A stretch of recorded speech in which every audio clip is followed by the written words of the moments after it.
Who is Rome? I hope the Salafi are listening to me.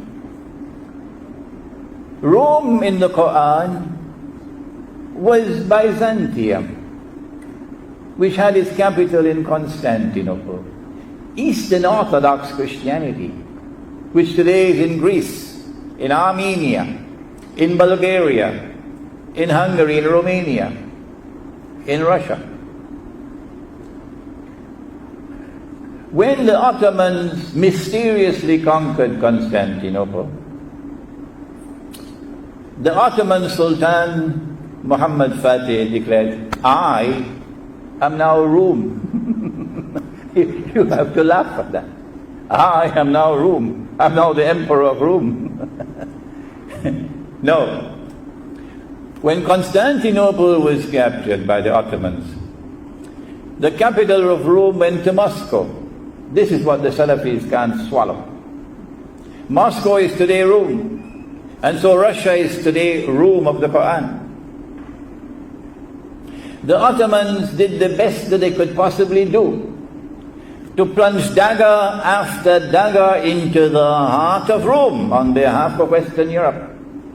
The Ottoman Empire resembles Saudi Arabia like a mirror.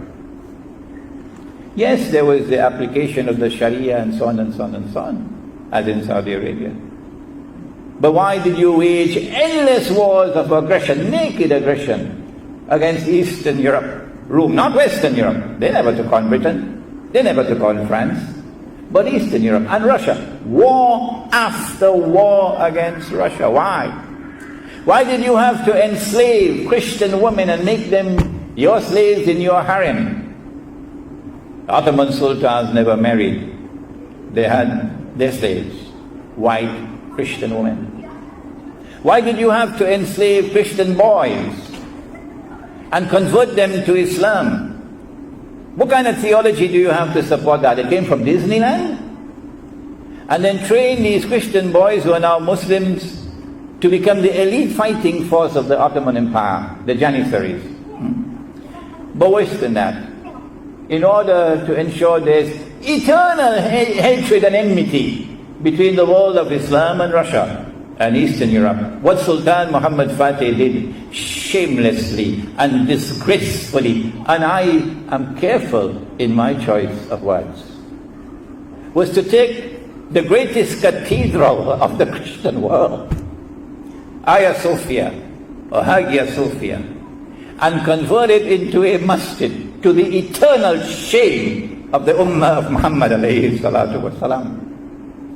And so the Ottoman effort was to drive a wedge, which they hope would be eternal, to ensure that there can never be an alliance between the world of Islam and Russia and Eastern Europe. The Prophet Muhammad, Allah's blessings be upon him, said that in the end time you will make an alliance. You will make a sulh with Rome. And so history will not end until the world of Islam, which is not in the embrace of the Zionists, that part of the world of Islam enters into an alliance with Russia and with Eastern Europe. And there's one more thing before we end. He said that you will conquer Constantinople. لَتَفْتَحَنَّ الْقُسْطَنْطِنِيَّةَ وَلَنِعْمَ الْأَمِيرُ آمِرُهَا وَلَنِعْمَ الْجَيْشُ ذَلِكَ الْجَيْشُ. And he praised the commander of the army, and he praised the army. It could not have been that one in 1457, which disgracefully converted Hagia Sophia into a masjid. No. I have argued in my lecture the conquest of Constantinople in the end time, which I delivered at the International Islamic University last year. But the conquest of Constantinople, prophesied by Prophet Muhammad, Allah's blessings be upon him, is still to come. It is still to come. It will come after the Great War takes place. A Muslim army will conquer Constantinople, and that will be the end of NATO. If Turkey attacks Syria, it is going to provoke civil war in Turkey. And I think the whole world of the Kurds, and we have a Kurdish Muslim right here, the whole world of the Kurds will now enter into that war to support the Turkish Muslims who are seeking to liberate Turkey from NATO.